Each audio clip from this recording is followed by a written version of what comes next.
বেলে মাছ বা বাইলা মাছ কম বেশি অনেকেই খেতে পছন্দ করেন। আমার হাজব্যান্ড তো ভীষণ পছন্দ করেন, তাই বাজারে যখনই বেলে মাছ পায় তখন এতগুলো করে বাসায় নিয়ে আসে আর বলে রান্না করে দিতে। তো আজকে আমি এভাবে রান্না করে দিয়েছি, তার কাছে নাকি অমৃতের মতো লেগেছে, এই মাছটা এত মজা। তো আজকে আমি এই বেলে মাছটাই রান্না করছি এবং আপনাদের সাথে শেয়ার করব। খুবই সিম্পল এবং ঘরোয়া স্টাইলে রান্না করেছি, আশা করি আপনাদের কাছেও ভালো লাগবে। আমি বেলে মাছের আরও একটি রেসিপি দিয়েছিলাম, আমার চ্যানেলে আমি শেয়ার করেছিলাম। আপনারা অনেকেই সেটা দেখে অনেক প্রশংসা করেছেন এবং অনেকেই বলেছেন এটা বেলে মাছ না, এটা শোল মাছ। আসলে এগুলো হচ্ছে সামুদ্রিক কালো বেলে মাছ, এগুলো সাইজে একটু বড় থাকে। আর দেখেন এগুলোকে আমি কিন্তু বেশ ভালোভাবে পরিষ্কার করে নিয়েছি। পরিষ্কার করার পরও কিন্তু উপরের চামড়াটা কিন্তু এরকম কালোই থেকে যায়, এটা আর সাদা হয় না কোনোভাবেই। তো আমি একটু হাত দিয়ে দেখিয়ে দিচ্ছি, অনেকেই না হলে বলবেন যে আমি মাছ ভালো পরিষ্কার করতে পারি না। যদি এটা মনে করে থাকেন তাহলে এটা আপনাদের ব্যাপার, বাট আমি মাছ আমার পক্ষে যতটুকু সম্ভব আমি মাছ খুব ভালোভাবে পরিষ্কার করে নিয়েছি। বেলে মাছ তো এমনিতেও অনেকে ভেজে রান্না করেন, আবার অনেকে আছে না ভেজে রান্না করে। তো এর আগে আমি যে রেসিপিগুলো দেখিয়েছি বেলে মাছের, প্রত্যেকটা বেলে মাছই আমি ভেজে রান্না করেছিলাম। আজকের মাছটা আমি চিন্তা করেছি না ভেজে রান্না করে দেখি এটা কীরকম টেস্ট হয়। তো মাছগুলো প্রথমে আমি ভালোভাবে ধুয়ে তারপর পানি ঝরিয়ে এখানে খানিকটা লবণ আর হলুদ দিয়ে আমি মাখিয়ে নিব।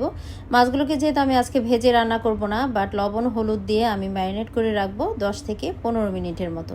আর আপনার হাতে যদি সময় না থাকে তাহলে সরাসরিও কিন্তু লবণ হলুদ দিয়ে মাখিয়ে রান্নায় চলে যেতে পারেন। তো এগুলোকে আমি বেশ ভালোভাবে মাখিয়ে নিয়েছি আর মাছগুলোকে আমি 10-15 মিনিটের জন্য রেখে দিলাম একটা সাইডে। এর মধ্যে আমি চুলায় কড়াই বসিয়ে দিয়েছি, এর মধ্যে দিয়ে দিলাম তেল প্রায় 1/3 কাপের মতো।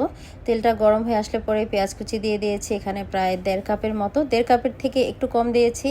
আর বেশ খানিকটা দিয়েছি আমি কাঁচামরিচ, মাঝখান থেকে একেবারে ফালি করে তারপর দিয়ে দিয়েছি, এতে করে খুব সুন্দর একটি ফ্লেভার আসবে। আর আজকের বেলে মাছটা আমি একটু ঝাল ঝাল করে রান্না করব চিন্তা করেছি, তাই কাঁচামরিচের পরিমাণটাও কিন্তু একটু বেশিই দিয়েছি। তো পেঁয়াজগুলোকে হালকা একটু ভেজে নিয়ে নরম হয়ে গেলে এর মধ্যে আমি খানিকটা পানি অ্যাড করে দিলাম। আদা রসুনের পেস্ট দিয়ে দিচ্ছি, এখানে আমি 1 টেবিল চামচ পরিমাণ রসুন বাটা আর 1/2 টেবিল চামচের মতো দিয়েছি আদা বাটা। নর্মালি মাছে আমি আদা বাটাটা ব্যবহার কম করি না যে তা না, কম করি, বাট আজকে একটু দিলাম যেহেতু সামুদ্রিক মাছ। আর এখানে আমি 1 চা চামচ দিয়ে দিয়েছি হলুদের গুঁড়া, 1.5 চা চামচের মতো দিয়েছি মরিচের গুঁড়া, আর 1 চা চামচ করে দিয়েছি ধনিয়া গুঁড়া আর জিরা গুঁড়া, আর স্বাদ অনুযায়ী একটু লবণ দিয়ে দিলাম। খেয়াল রাখতে হবে বেলে মাছে কিন্তু প্রথমেও আমি একটু লবণ দিয়েছিলাম। তো মশলাগুলোকে বেশ ভালোভাবে নেড়ে চেড়ে কিছুক্ষণ কষিয়ে নেব যেন মশলার কাঁচা গন্ধটা দূর হয়ে যায়। তো চুলার আঁচটা মিডিয়ামে রেখে আমি মশলাগুলোকে একটু নাড়াচাড়া করে দিচ্ছি। মশলাগুলোকে ভালোভাবে কষিয়ে নেওয়ার জন্য আমি এখানে একটি ঢাকনা দিয়ে ঢেকে দিলাম প্রায় 1 থেকে 1.5 মিনিটের মতো, যেন পেঁয়াজটা একটু সফট হয়ে যায়।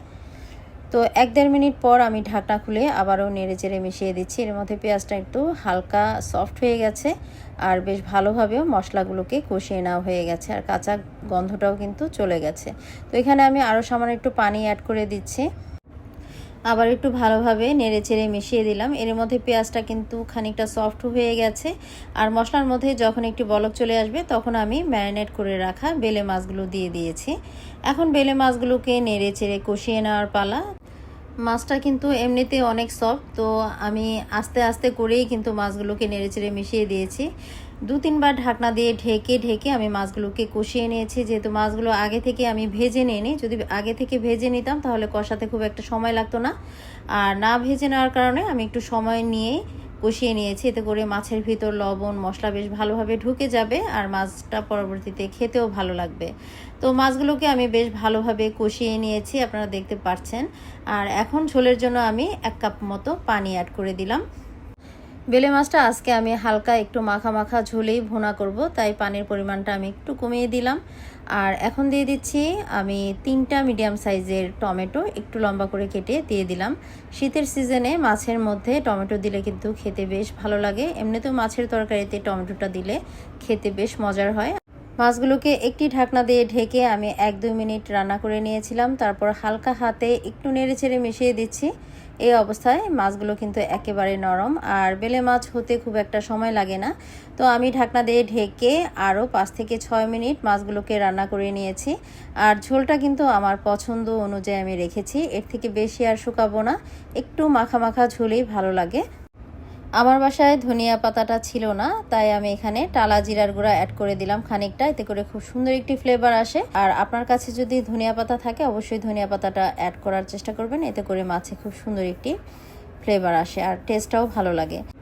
তো এই তো হয়ে গেল আমার বেলে মাছ রান্না। চুলার জালটা বন্ধ করে দিয়ে আমি ঢাকনা দিয়ে একটু খুলে রেখেছিলাম। এটা হচ্ছে বেলে মাছের ফাইনাল লুক। এরকম মাছ হলে কার না ভালো লাগবে, সাদা ভাতের সাথে দারুণ লাগে। এবার শীতের সিজনে একবার হলে এইভাবে বাসায় ট্রাই করে দেখবেন। রেসিপি ভালো লাগলে অবশ্যই লাইক কমেন্ট শেয়ার করে দিবেন। পেজ থেকে দেখে থাকলে একটি ফলো দিয়ে পাশেই থাকবেন, আর ইউটিউব চ্যানেল থেকে দেখে থাকলে চ্যানেলটিকে অবশ্যই সাবস্ক্রাইব করে সাথে থাকবেন। তো সবাই ভালো থাকবেন, আল্লাহ হাফেজ।